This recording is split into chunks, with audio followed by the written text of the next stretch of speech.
Like Philadelphia is like the fourth or fifth largest city in the country. Guns are just so rampant. I don't even think one neighborhood in this city can be distinguished by just the gun violence. Every day. I see it every day. You can see it at any, the scary part is you can see it at any given time of the day. That's what makes it so bad. Like, I see it so much. 16 years of my life, I never went a day without gun violence. Well, I was born and raised in this neighborhood. I grew up in South Philadelphia. My whole life in Point Breeze. I live in Grays Ferry. So anytime there are incidences of gun violence in the neighborhood, I either know the person who was a victim of the gun violence, or their family or friends. I mean, I would say it impacted me a lot as far as when I was younger. Only thing we cared about was brushing our hair, who talking to the baddest chick. I mean, like going over choose recreation centers to play like 5-on-5s and stuff. And like, I never would have thought that I would lose some of the friends that I would lose. But now it's like I can't even walk down the street with headphones in my ear because I gotta watch my back. You know what I mean? I don't know what's gonna happen to me. I just always feel like I'm targeted, like something gonna happen. So it's only enough that we can do at the gym, but when they leave out those doors, that's when life really begins.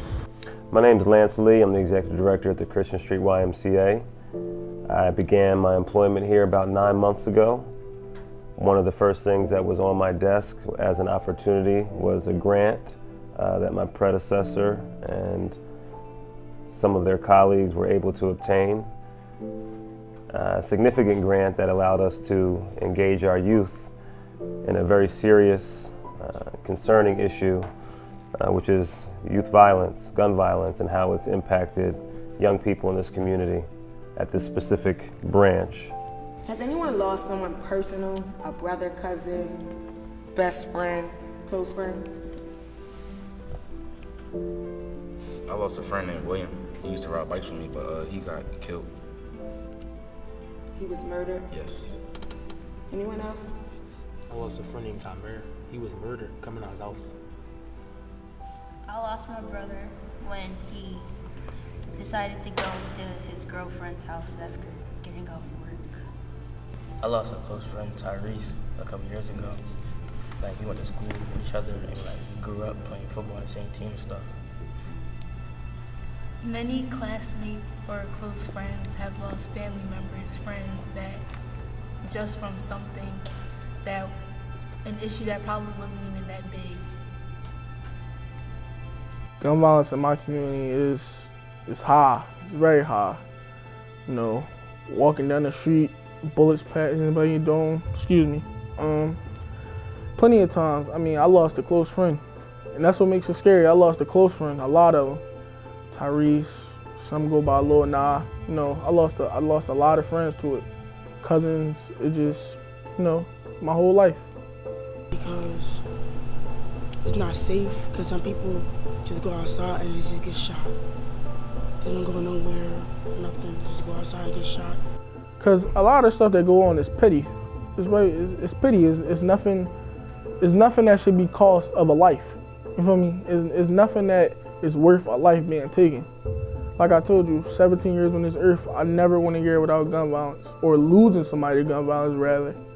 But so it's just sad to say, like, you can't change it. You can't escape it. You can't change it. You can't run from it.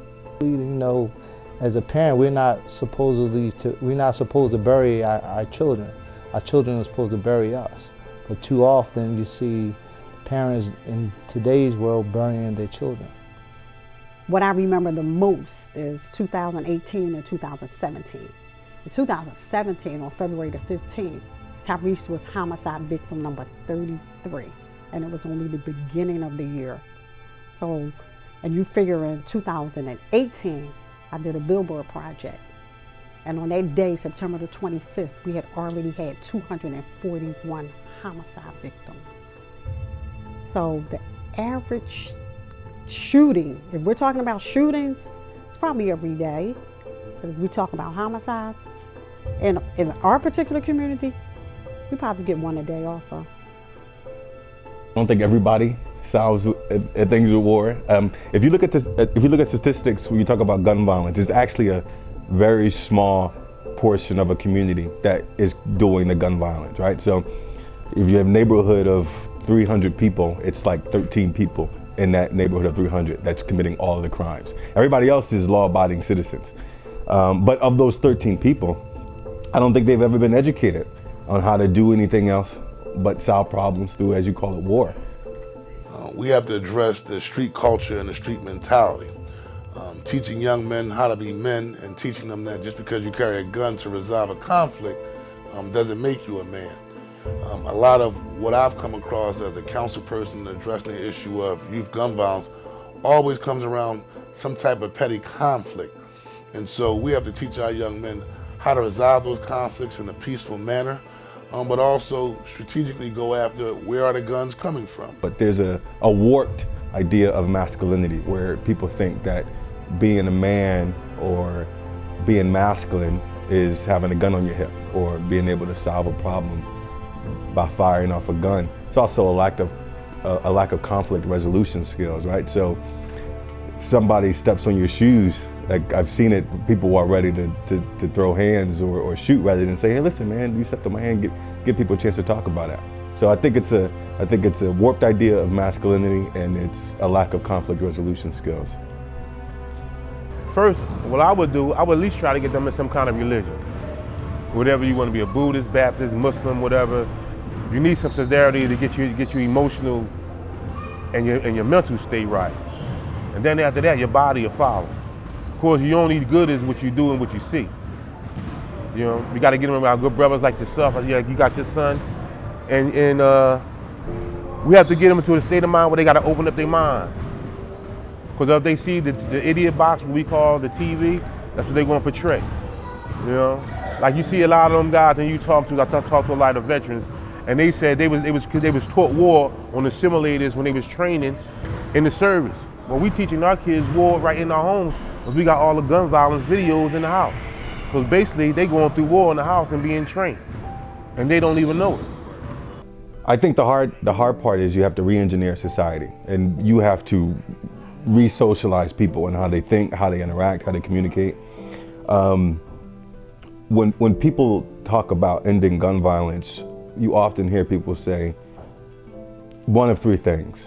You need jobs in the community, you got to get guns off the street, and you need a father in the home, right? If you make those things happen, and the father is now in the house, you have a mother and a father, and the 17 or 18-year-old has an after-school job, and they get into a conflict after school, what happens then?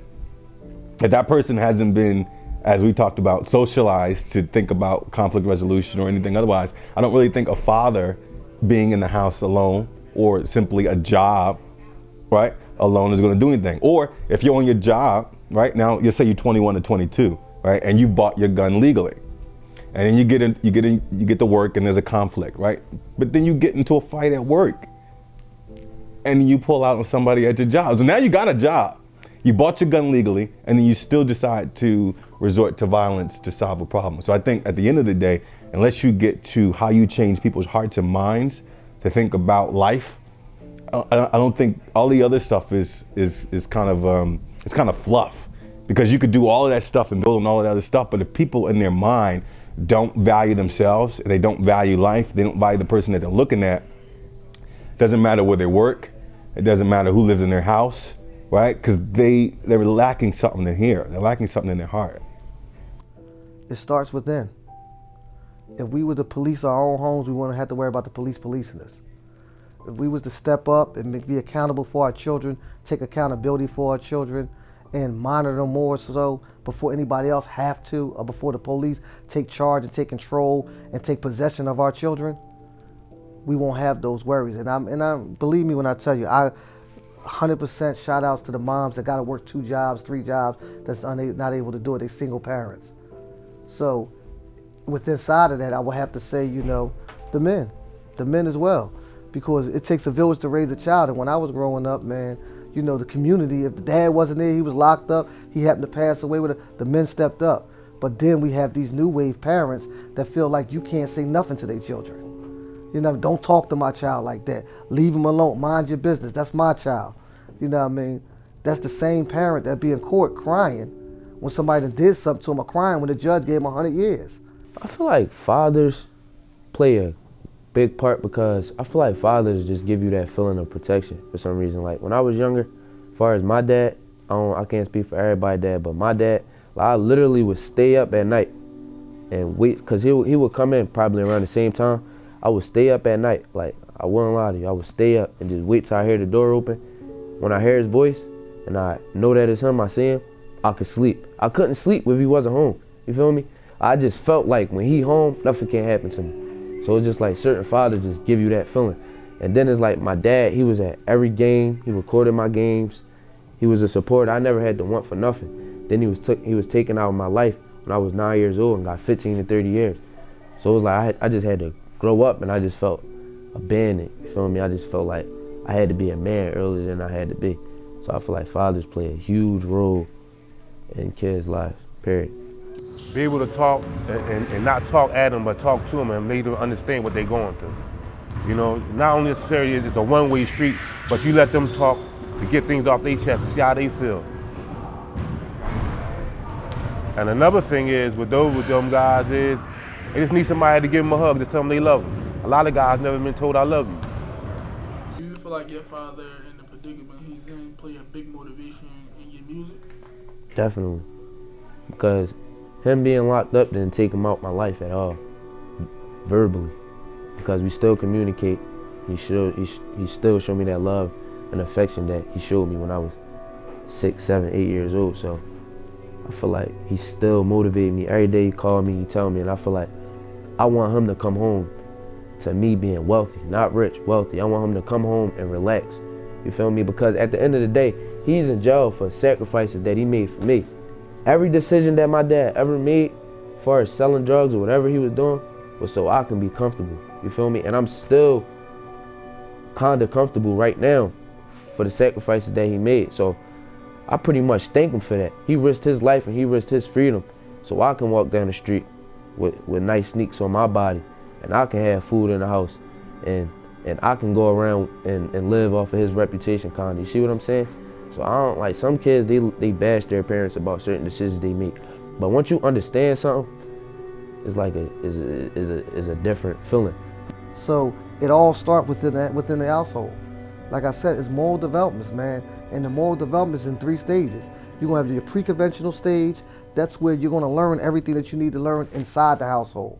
Then you're gonna have your conventional stage with the streets. The streets is gonna teach you what it's gonna teach you, whether it's right or wrong. It's gonna teach you inside the school. They're gonna teach you inside the rec center. They're gonna teach you on the corner. Then it's this post-conventional stage where you gotta decide as a man or as a young adult who you're gonna be. You're gonna know right from wrong. And if you're right over strong as you're wrong, you're gonna be a better person. And it usually starts with that first thing you learn, and that's inside the household.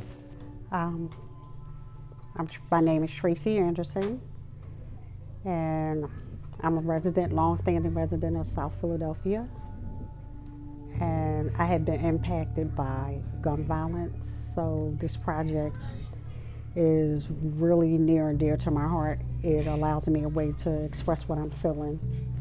And I lost someone that actually belonged to the Y. So this project is really special to me. As I see the effects that it's having on our youth, the families, you know, socially and economically, what our youth are going through is definitely putting them more at risk. And with the guns being in the community, the self-hatred is just making things worse at this time. So I'm really concerned for all of our youth. You know, that's why I'm here at the Y. You know, I'm trying to stay engaged. I'm on a board here, also trying to see what we can do to create programming citywide, to safeguard our children so they don't have to be concerned with coming from one area to another and be concerned of for their safety because of zones and turfs, what have you. So and this is just my perspective. And so you have a family and you have a community that's been ripped to shreds. They're just ripped. And so how do you put them together? I think that when we unshed the layers of trauma, and you have poverty, you have violence, you have lack of education, and the one thing all this does is take away hope. Teach them to love themselves. That's something I've always tried to instill in my children.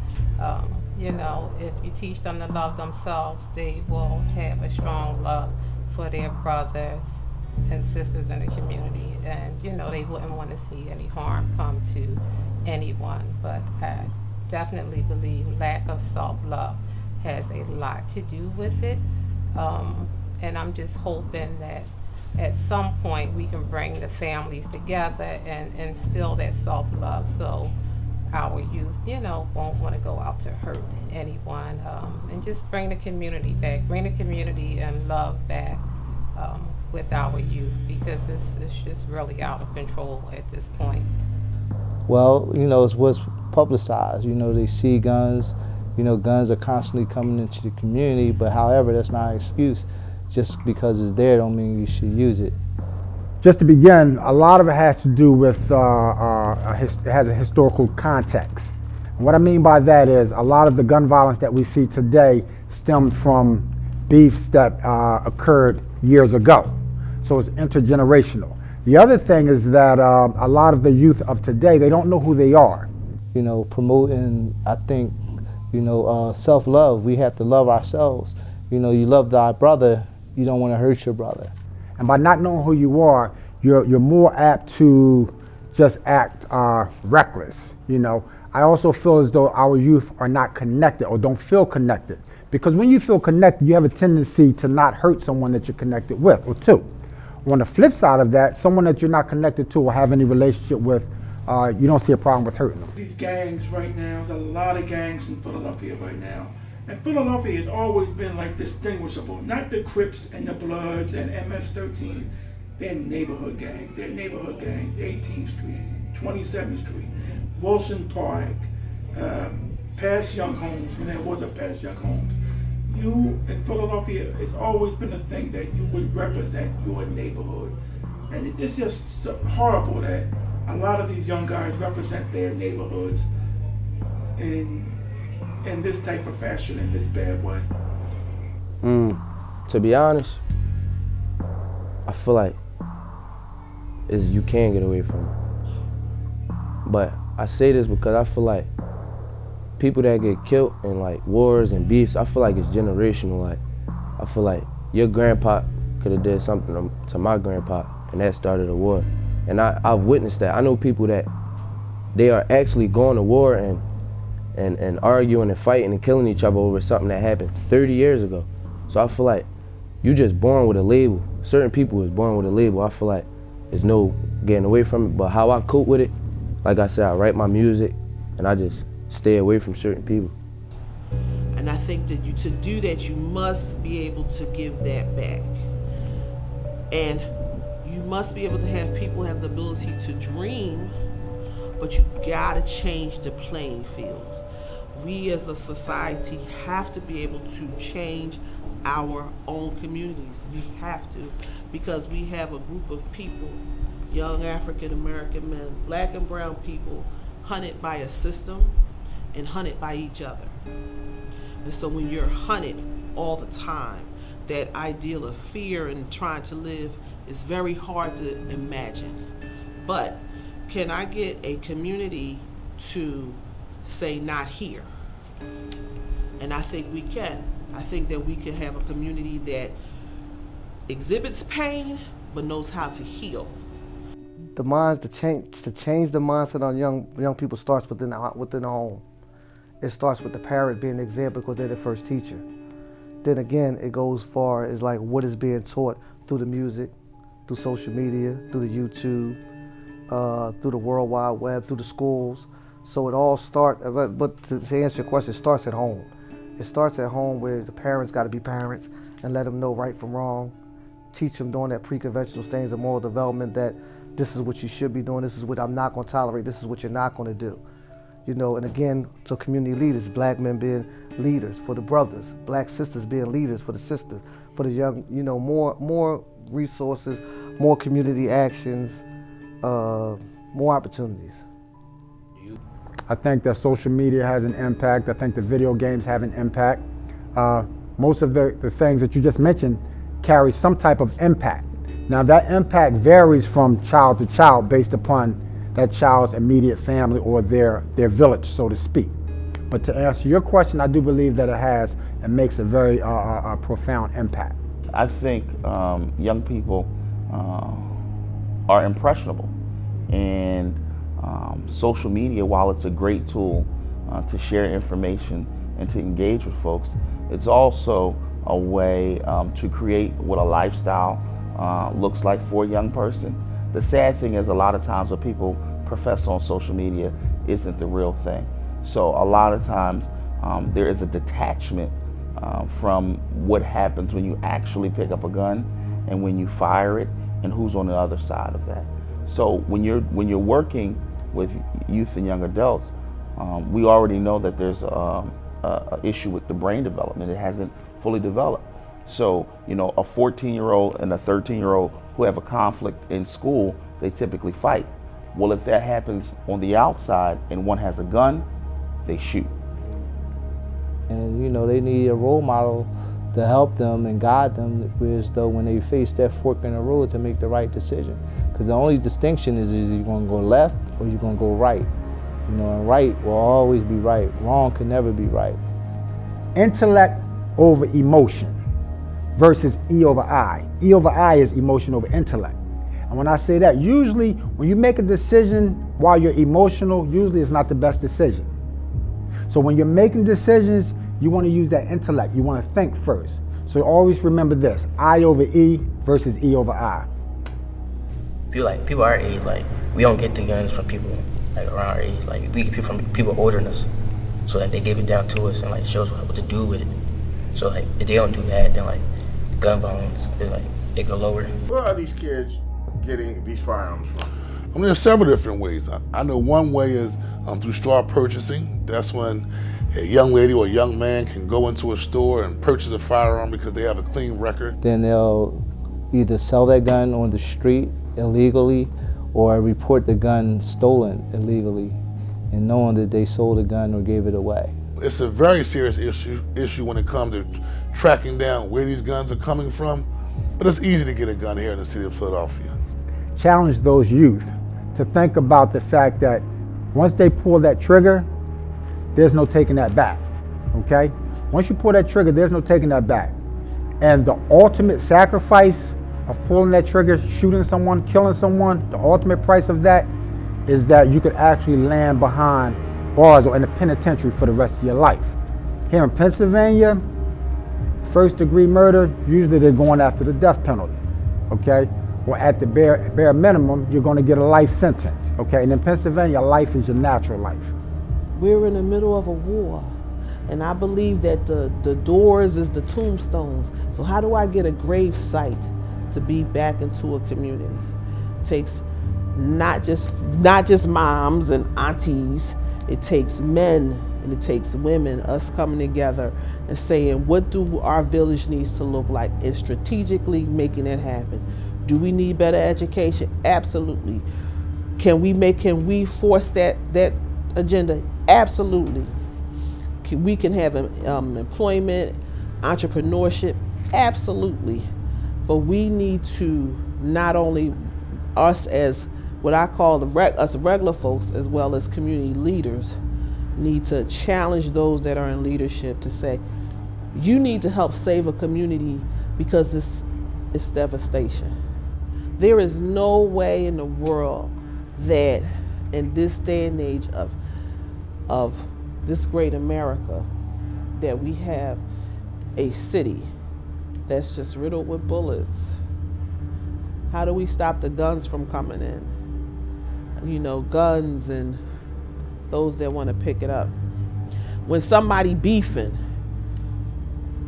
how do we get back to me and you disagreeing? that you can disagree with me. We win when we are okay to disagree. And we can walk away alive. I feel like I want to end it because I feel like I felt that pain. Like a lot of people think it's a joke. It's no joke. It's for real. Like I'm talking about sleepless nights. Like people think that it's just it's a fun and game till it really happens to them. And I try to explain that to certain people around me that never experienced death and never lost anybody. I try to let them know like this ain't a feeling that you want to feel.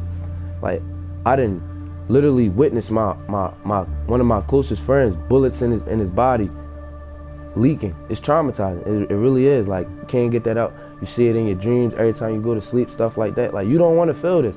Like I just want people to know that you don't want to feel this because once you feel it, not a feeling that you can deal with and none of that. And like it's something that you don't want to feel. So I just feel like I want people to know that.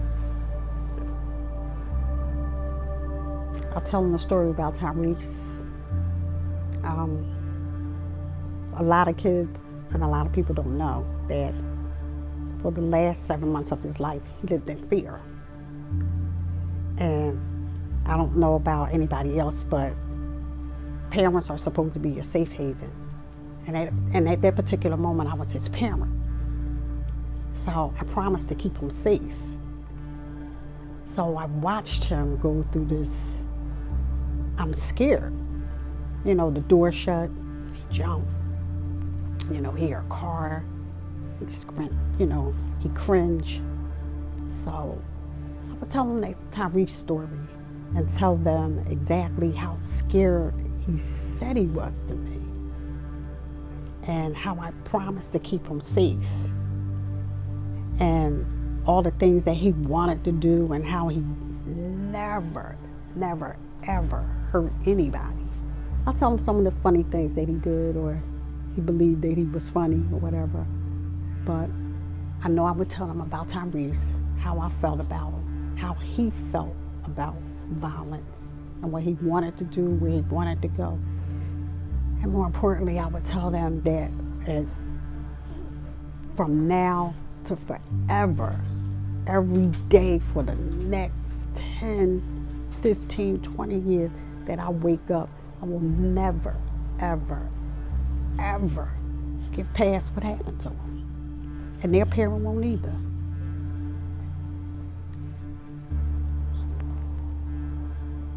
Keep going and never quit. That's all I can hear them saying because, like, me and Nah, it's crazy because, like, right before he died, we had a car conversation. You know, car conversations is different. Radio off, no distractions. He in the driver's seat, I'm in the passenger seat. And we clicked, like, everything I said, he was feeling. And he just told me, bro, don't give up, bro. Keep going. No matter all the haters, all the doubters, people that don't believe in you, keep going. So every time I feel like I even think I want to give up, as much as I sometimes do want to give up and just stop everything, that's what keeps me going because I know he wouldn't want me to stop. I'm just going to do that for him and as well as Tyrese. I look forward to more men coming out, being a part of the community, being active, you know, guys coming home from prison, you know, paying their debt to society by giving back, letting them know that that's not the place to be, what they done was wrong, correcting it by corrective actions, by leading by example. I expect more rec centers like this, the YMCA, Fort Powell, which is down my way, to keep their doors open more and have resources once the doors is open. I expect more job, more opportunities. NOMO stands for New Option, More Opportunity, and I expect for it to be a constant flow of innovative opportunities for my youth. The things that we made sure that we wanted to address when we initiated this project was to be sure that we provided some resources, that we gave young people and families a place to go and a place to call. The Y is a hub of this community. It's been since 1914. So even though we don't have all the answers and we don't have all the programs, it's our job to connect people to other organizations and organizations to other organizations. And that's been one of our focus since this Y was created. So absolutely, and we will make sure that those resources are made available to everyone who watches this video and every young person who walks through these doors who's in need. I am a very big proponent of mentorship. I believe the whole mantra that it does take a village to raise a child. And we need to wrap our arms around our young people so that they are sure that their community cares about them. That's one. The other thing is that we have to provide positive and supervised recreational activities for our young people. A lot of times things go awry between the 3 and 6 o'clock hour because young people are out of school and they're unsupervised. The last thing is we have to work on the access to illegal guns in our community. Far too often, 15, 16, and 17-year-olds are able to get their hands on a firearm. And we already know they're not developed enough to handle the conflicts and deal with them. So when you add a gun to the scenario, that's why we see many of those incidences of gun violence happening in our community. If we could do those things, I mean, and then there's the systemic things about education and education funding. But the reality is we have to expose our young people to things that they see beyond their community to show them that there is something to live for tomorrow. Far too many of our young people think today is all they have to live for. And it's the reason why many of them are okay and willing to pick up a gun.